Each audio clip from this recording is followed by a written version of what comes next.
CDT News. Les bienfaits du safran. Plante médicinale universelle, le safran est une plante adaptogène qui force votre organisme à se défendre. Le safran est une épice à la consonance exotique. Elle est connue en phytothérapie depuis l'Antiquité et utilisée pour remédier à la quasi-totalité des problèmes de santé de l'époque. Ceci est dû au fait qu'il s'agisse d'une plante adaptogène. Plante adaptogène ? Le principe du facteur adaptogène est que les éléments de la plante n'ont pas d'effet direct sur un souci de santé ou de fonctionnement de l'organisme. Par contre, elle augmente la capacité de l'organisme à se défendre. Cette défense ira donc vers le dysfonctionnement et c'est ainsi que l'épice devient la solution à un nombre de maux assez important. Le terme de médicament universel qui colle au safran est donc issu de cette capacité à forcer le corps à se défendre des agressions externes et internes.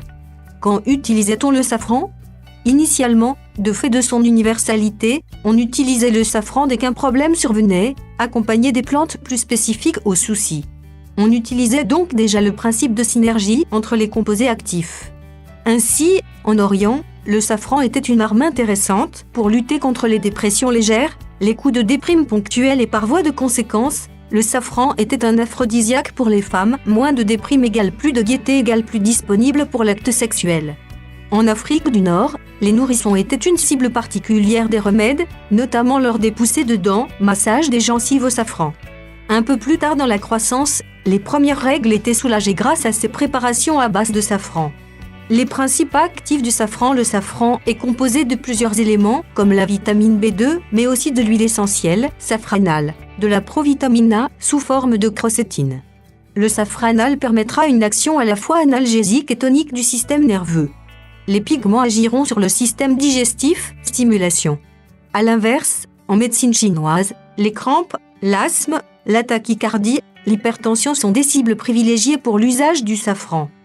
Tandis que les pigments jouent un rôle de stimulant digestif, aux doses de 0,5 à 1 g par litre d'eau, le safran est un stimulant de la digestion. Le safranal possède une activité sédative.